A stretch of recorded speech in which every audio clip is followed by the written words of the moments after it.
Welcome to Podcast Payoffs. My name is Gord Vickman, here with my pod partner, strategic coach, co-founder, Dan Sullivan. Dan, I'm going to throw something at you here. I know you can handle this, and you can interpret this question however you'd like, but you'll see how, if you stick with us for this episode, we're going to bring it all home, and it will answer a question that has to do with money. Dan, very simply, is it tough to make a buck? Well, certainly it is for a lot of people, and people I know, people I grew up with, and I've never had a particular problem with it. My biggest problem was keeping the bucks that I made. So I needed superior skill in my life to actually say, Dan, give me the money and I'll make sure that it does good for you. And I think the reason is that I've had a nose for opportunity that started very, very early. I grew up on a farm, so I didn't really have any experience of making money of my own on the farm until we left the farm when I was 11 and we moved into a small town. And then within a very short period of time, I had done paper routes. Two main things were paper routes and cutting lawns. And the third thing was caddying. I really made a ton of money for a 15, 16-year-old when I was a caddy. I remember one weekend, and this was before electric carts, so you had their bags on your shoulder, and I've always been good at lifting things. So I would do 2 bags for 36 holes on a Saturday and 2 bags for 36 holes on a Sunday. So 72 holes, 2 bags, and you got paid about $5 per 9. So that'd be $10, $40. And then you'd had tips, they could be as much as 30%. So I made $40 plus 30% would be, what's that, 50. So I probably cleared $100 on the weekend. This is 1958, 1959. And that was more than my father brought home that week. Wow. And that was just working 2 days. That was just working 2 days. And I was in great shape from it. I was nicely tanned and everything like that. And all that caddying convinced me I was never going to do this as a pastime. And I said, I can't imagine knowing my later concept of the gap. I've never seen a sport that puts you in the gap so fast and keeps you in the gap as golf. So one thing we have in common, Dan, is I think from the ages of about 11, I also had a paper route in Sudbury, Ontario, delivered the Northern Life. Shout out to anyone in Northern Ontario. You'll remember that paper. It's now defunct because it was not making any money. I also cut grass. I cleaned pools, mowed lawns, worked in a nickel mine, flipped burgers. From the age of like 12 to 22, I had more jobs than I had hot meals. But that was just the way it is. So why do I bring this up? What do the jobs of our youth have to do with podcast payoffs and the intersection of teamwork and technology? The reason I ask is if it's tough to make a buck is because that's the common refrain you hear. So I was down in Dallas, Texas this past summer for the Podcast Movement Conference, and I knew what was going to be discussed there because it's one of the main topics. Yeah, technology is big and people talk about marketing, but monetization, okay? How do you make money from your ideas? Our friend Joe Polish, you do a podcast with him, Dan. It's called 10X Talk. It's a wonderful podcast. You can check that out on our network page, strategicpodcasts.com or just 10xtalk.com. Joe says, if you don't pay attention. But is there a way, Dan, that you've used historically throughout your career, whether it's instinctual or some technique that you've learned, to give yourself some kind of inclination that other people can use, that they're actually on to something? I'm going to be launching a podcast, but I don't know if anyone's going to listen. Is there something that you use? Is there like a secret sauce or a formula? What is that? It's a good question, and I've been pondering it quite a bit at the free zone level because we have the highest level of strategic coach, and usually entrepreneurs have done probably 6-7 years before they go to the free zone. And that's where you put the unique ability of your company together with the unique ability of another company, and you put them together and you create new value for the same client. In other words, if you think of the world from a client or customer's viewpoint, they live in a 360-degree world, and they need lots and lots of different problem solvers in their life, their personal life, their business life. So what you look for is one of the other problem solvers that creates value for the same person that you're creating value for. And then you put your capability together with ours. And Joe Polish is a good example because he's got a wonderful program called Genius Network that really teaches entrepreneurs marketing, in-depth marketing, his approaches, in every dimension of marketing. And I'm fascinated for myself because I'm a good salesperson. And I think that most entrepreneurs develop the courage to become entrepreneurs because essentially they're good salespeople. In other words, if they're in front of somebody, they can sense what this person would really like to buy, and you can convince them to try you out. But that's not marketing. Marketing is what gets you to even have the opportunity to be in front of someone. Okay, so for example, with our podcast, one of the reasons why I think when we went virtual during COVID with the program on Zoom is that the people to come in were people from overseas. They were all around the planet, but they had already been listening to the podcast. They already had a relationship with us, but the difficulty and the hassle of actually joining the program because of travel and time zone was just too difficult. But we solved the problem by taking the travel away. We took the distance away. But we already have been creating value for them for free for 4 or 5 years. And I'd like to relate that back to the going to the podcast conference. They're asking the question because they're making the whole venture of podcasting about them and not about the listener. So my attitude was, do you want to share something that's really valuable with someone else, whether you get paid for it or not? Because you've asked a great question, and it's only been recently that I actually have the answer. And I tell people, I volunteer whether I get paid for it or not. If I see a problem that can be solved, I'll solve the problem whether I get paid for it or not. Is that something you had to learn, or have you always been like this? I've had it. Well, first of all, factory installed. You grow up in a farm family in the 1940s and 50s, and you're just making it as a family. I mean, you're just getting by as a family. There's a lot of things that you can do that, you're going to get paid with intangibles. You're going to get praise and everything else, which is a form of payment, and I just developed a nose. Do it whether you get paid for it or not. Be valuable whether you get paid for it or not. And so that's my general attitude.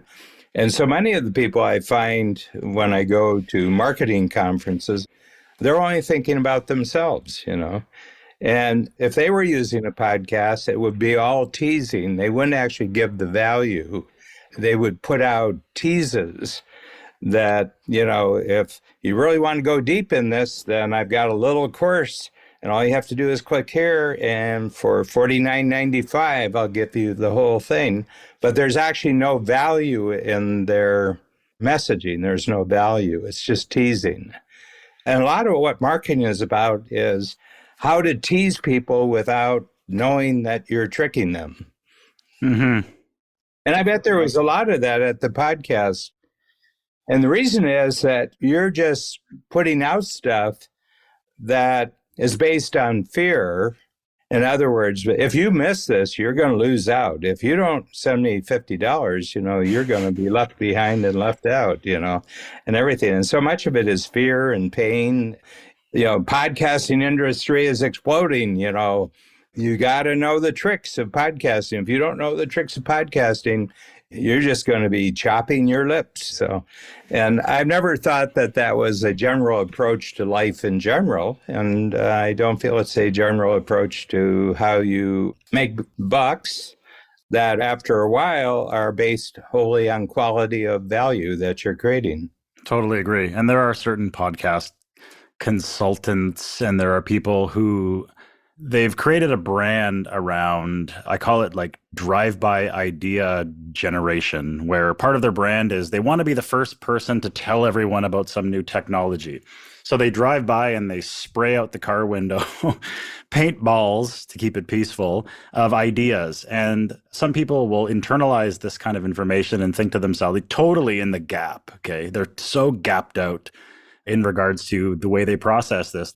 I'm not doing this. I'm not doing that. I'm not doing this. Okay, well, then that's it. My podcast is trash and I'm never going to get paid for this because I'm not doing this. Yeah. Now, notwithstanding, half of this stuff came out 2 weeks ago, and the person who's telling you that you need to do this yesterday doesn't even fully understand it right now.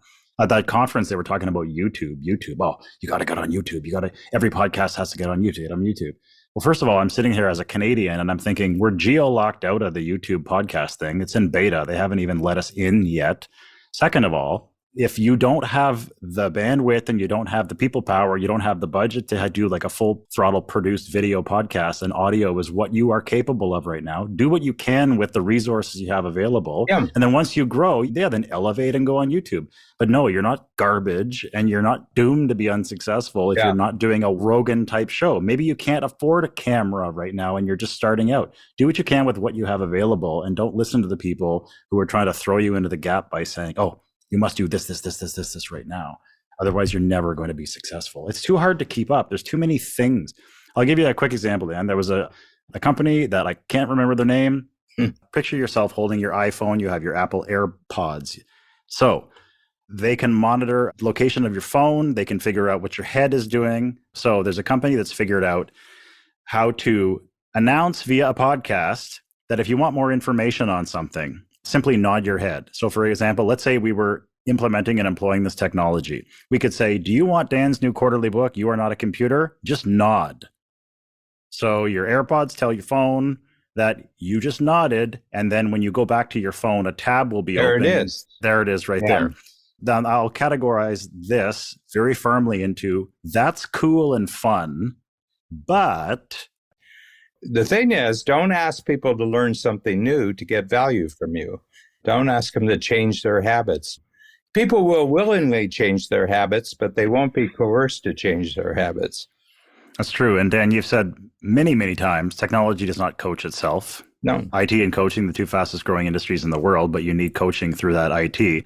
That's one piece of the puzzle that's sorely lacking from the technology that I'm seeing coming out right now. People want to embrace these new things. I'm positive there was someone listening to that representative of the spatial audio company that I told you about, where the guy said you're going to be able to nod and people are going to bring up tabs on your phone to sell products. Someone out there right now probably left that presentation very dejected because they don't know how they're going to implement this into their podcast that makes, I don't know, no money or maybe $14 a month. It's like, don't worry about it, man. Don't worry about let's get the fundamentals down here before you start implementing and bringing in spatial awareness. Take a step back here and focus on producing a show that people want to listen to in the first place. And then these other monetization ideas. People think I'm an alien from outer space when I go to these things, because when they start getting into the conversation of how do you monetize, I say, and I'm trying to be sarcastic here. They're like, well, how are you monetizing? I'm like, I don't know. Well, what do you mean? But we make our money with people writing very, very big checks. Okay, so we can have something in our activities backstage. We're backstage now. We can have something that at the end of the year costs $200,000. But if we get 10 people of all the listeners, and we have millions and millions of listeners from all the podcasts, if we have 10 people who are really attracted to us and they call us up and they go through the whole process and they register in the program, well, the lifetime value of every one of our registrations is $40,000, so we pay $200,000 and we get $400,000 back. So it is calculated, but we know that podcasts are like messages in the bottle that you throw 1 million bottles out into the ocean and some of them are swallowed by, great white sharks. Some of them sprain a link, but there's a certain number of them that are going to come up on a beach and somebody's going to pick up, read the message and say, I've been looking for that. We have really great trees in our yard and we have maples and we have oaks. And boy, oak trees waste a lot of acorns, and maple trees, those little winged messengers that maple trees send out there. Every tree must send out millions and millions of these. And the chances of one of them growing into a maple tree are very small. They say, gee, they should try another way, they should just have a big acorn. That weighs 40 pounds. And if it lands on your head, we can catapult, but we do know that the existing clients listen to the podcast and faithfully. I mean, Mm-hmm. each of them has at least one very favorite podcast series. Some of them listen to 5 different series, and they really enjoy it. And they come to the workshops and they talk about, the subjects that we cover. And we also know that on our image around the world, we know our podcasts are establishing a very positive image about who we are. And we do know that it establishes a relationship that for the right person, it encourages them to join the community. And we keep the themes internal and we keep things on brand and on message because, like I mentioned before, when I said I was being, a little bit sarcastic when I said we don't care about monetization. We certainly care about monetization, but it's not in the sense that other people do. So we're not trying to attract the mattress companies, the food boxes, the God knows what else people are selling on podcasts these days because, we're talking multi-billions of dollars, but we leverage our shows. They sit right at the top of our funnel. People are marinated in your thoughts, the thoughts of Strategic Coach, and the show you do with Shannon Waller, Dan, Inside Strategic Coach. A lot of people, that's their first entry into the world of Strategic Coach and the thoughts of Dan Sullivan. And then we use our dynamic ads off each show to link back to our knowledge products. So everything stays internal, but it's all for the same purpose, which is to attract people to the thinking, feeling, marinate them in what we're doing here in the hopes that once they become successful, talented, ambitious entrepreneurs, they've already been marinated in your thoughts and what we're up to, and would be much more likely to at least discuss participating in one of the workshops. So we're playing the long game here. This is a marathon, not a sprint. Yeah. And we have been asked before numerous times. There are people who want to advertise on our shows, but the answer is always no, politely, because it's not in the spirit of what we're trying to do here. It would sound so weird if in the middle of one of our shows, it would just cut out and then we start, I don't know, trying to sell pork tenderloin over the mail. It doesn't fit. Yeah. And then people want the contact information of our clients, and no, the answer is no. We don't share our contact information with anyone. I think you just put your finger on the thing. We play a long game and you have to have good cash flow confidence. So we didn't start our company through podcasts. We started podcasting when our company was 25 years, already successful and well known before we started our podcasting. See, a lot of people who want to go into podcasting that's the beginning of their business. I'll get an audience and then I'll start selling things to the audience of my podcast. And so, and I don't think podcasting is a good device to start a new business with. I'd choose direct mail over it. I mean, direct mail is still the single most cost-effective, efficient, and productive and profitable form of marketing communication. I read that as well. And the reason, nobody does it. Yeah. The reason why it works so well is that nobody does it. But if people have the COVID experience that they were at home. So a lot of people had the experience that they were home when the mailman came and they looked at every piece of mail when it came through the slot. That's not true of every email, and you look at it and you say, gee, that's the whole point of marketing is to get people to be conscious of you. It's funny, we got a piece of direct mail in the mailbox just the other day. My wife and I had been discussing getting a new mattress. Ours is about a decade old. And I said, you know what, let's get a little refresh here. Why not? Yeah. You're in bed for 1/3 of your life. We're talking about different kinds of mattresses, whatever. And then 2 days later, we got a direct mail postcard in the mailbox for mattresses. Yeah. We got one that was just a door-to-door delivery, where they hired people to just go around and deliver.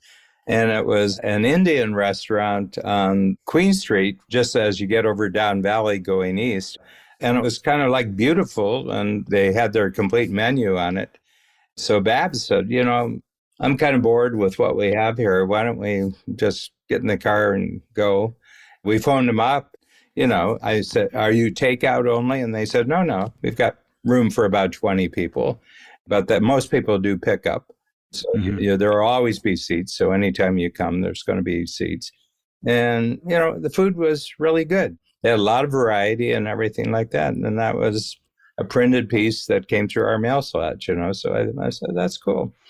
Yeah, and we just might buy a mattress from the company Yeah. to put a direct mail piece of mail. Yeah. It's funny. After that, I asked my wife, I said, were the windows open when we were speaking about the mattress the other day? She said, why? I said, check this out. And I don't remember getting a mattress direct mail at any point in time. Maybe it's that confirmation bias, like you buy a green car and all of a sudden you see green cars all over the place. But Yeah. I don't know. I put another layer of shine on my tinfoil helmet after that. And then we closed all the windows next time we're talking about any major purchase because they're listening. So anyway, just to answer your question that you opened with, is it tough to make a buck? I said, it's not tough to make a buck if your focus is on how do other people make a buck with your help. How do other people become successful with your help? Okay. I mean, if you're making other people successful, I think it's a byproduct that you'll be successful because the word will go around. But if you're the 1 in 10 million person who invents a new something technologically, and then everybody see what that person can do. And I said, it was 1 out of 10 million. Yeah. Why don't you look at the other 9,999,000 who didn't make it? We always get the wrong lesson from success stories, Mm-hmm. Stick to the basics and, Great value. create value. Yeah. Profit is created ethically by creating value and focus on them, not on you. Yeah. Maybe that's what some podcasters are missing out on. It's not about how do I make money? It's how do I serve the community that I'm speaking to better than anyone else? And then from there, provide goods and services to them that would be relevant to their lives. Yeah. Be someone that other people would like to get to know, Show up on time, do what you say, finish what you start, say please and thank you, The 4 referability habits will take you very far in life.